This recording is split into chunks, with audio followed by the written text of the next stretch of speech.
परंतु कोर्टाबरोबर त्यांचा खेळ सुरू आहे हे सिद्ध होतं. 24 तारीख मध्ये एक लॉंग गॅप आहे म्हटल्यानंतर लगेच तिने आपलं एक सोमटं पुढं सरकलं आणि लगेच पत्र आणि त्यांच्या पत्राचा कॉम्प्लिजन्स कोर्टाने तारीख 24 दिली ते असू दे. आता आज मित्र असा प्रश्न आहे पालिकेच्या वतीनं विशेष सर्वसाधारण सभेची नोटीस काढून अगदी शॉर्ट नोटीसमध्ये बैठक घेऊन त्यामध्ये ठराव पारित केला. त्या ठरावाबरोबर हे प्रस्ताव करून नगरविकासकडे फॉरवर्ड केलेला आहे. IRBनं कोल्हापूरच्या नागरिकांच्या अस्मितेला एकसारखा दंश करण्याचा प्रयत्न चालू ठेवला आहे. त्यांचे अंदाज काय असतील ते त्यांनी त्यांच्याजवळ ठेवावेत. त्यांच्या अंदाजावर कोल्हापूरचं हे वातावरण चालणार नाही आहे. कोल्हापूरची अस्मिता आणि कोल्हापूरचा इतिहास या गोष्टी विचारात घेऊन आम्ही कोल्हापूरकर मंडळी IRBच्या या आव्हानाला सामोरे जाणार आहोत. त्यामुळे आज त्यांनी पुन्हा कोर्टापुढे हा विषय अंतिमदृष्ट्या निघाला नसतानाही त्यांनी ज्या अर्थी ही घिसाडघाई सुरू केलेली आहे त्या अर्थी आम्ही तिला तितक्याच तीव्रतेनं उत्तर देऊ इच्छितो. आणि म्हणून आज त्यांनी हा पुन्हा टोल सुरू करण्याचा जो उपद्व्याप केलेला आहे, खटाटोप केलेला आहे, या खटाटोपाचा आम्ही निषेध करतो.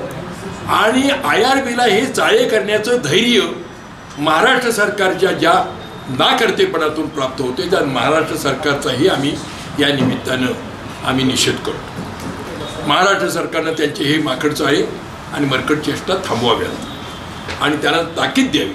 खरं तर जेव्हा महाराष्ट्र सरकारच्या 2 मंत्र्यांनी त्यांना हा टोल बंद करण्यासंबंधीचे आदेश दिले त्यावेळेला कोल्हापूरकरांनी त्यांच्याकडून काही मंत्र्याकडून काही लेखी लिहून घेतले काय? आम्ही त्यांना सांगितलं आम्हाला तुमच्या नोटिफिकेशनची गरज नाही.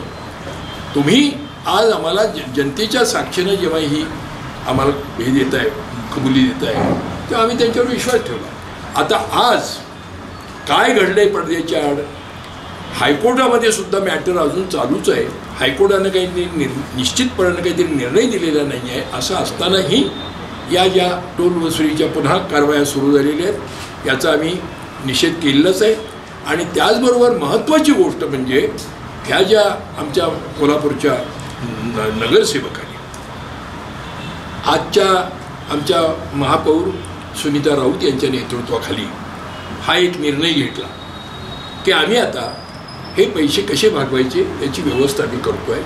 पुनर्मूल्यांकन करण्याचा प्रश्न आहे, तो पुनर्मूल्यांकन करण्याचा प्रश्न सरकारच्याच कक्षेत आहे आणि त्याची जबाबदारी सरकारवर आहे. तेव्हा महापालिका आपली जबाबदारी पार पाडायला तयार झाली आहे. महाराष्ट्र सरकार ते पुनर्मूल्यांकन करायला तयार झालेलं होतं. त्यांनी आम्हाला शब्द दिले पण अजून त्यांची सुरुवात केलेली नाही. त्यांनी ती का सुरुवात होत नाही याचा अजून आम्हाला उलगडा झालेला नाही.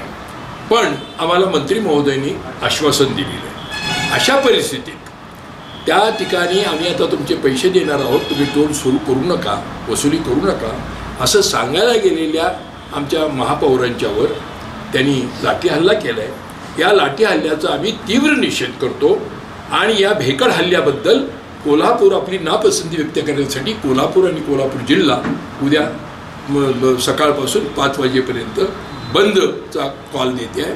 आणि ही आमची या कृत्याबद्दलची आमची नापसंती आम्ही विधायक मार्गाने व्यक्त करतो आहे. बाकीचं आज आम्ही उद्या तेव्हा मी कोल्हापूरच्या जनतेलाही मी आवाहन करेन सर्व आमच्या टोल विरोधी कृती समितीच्या वतीनं की बाबांनो, आज आपण एका कसोटीच्या काळातून जातो आहोत, एका आणीबाणीच्या काळातून जातो आहोत. सरकार लोकशाहीची थट्टा करीत राहिलेलं आहे. अशा परिस्थितीत लोकशाहीच्याच मार्गाने या सरकारच्या अन्यायाच्या विरोधात, एका कंपनीच्या झोटीशाहीच्या विरोधात आम्हाला लढा करावा लागतो आहे. तो लढा करण्यामध्ये आम्ही येतकिंचितही मागे नाही, आम्ही पुढेच राहू. परंतु लोकांनीही संयमानं पण तितक्याच निर्धारानं या लढ्याला पाठिंबा देण्यासाठी सज्ज राहावं एवढं मी त्यांना आवाहन करतो. आणि उद्याचा बंद यशस्वी करण्यासाठी त्या सर्वांनी एकजुटीनं आणि एक दिलानं आम्हाला सहकार्य करावं असं मी त्यांना आवाहन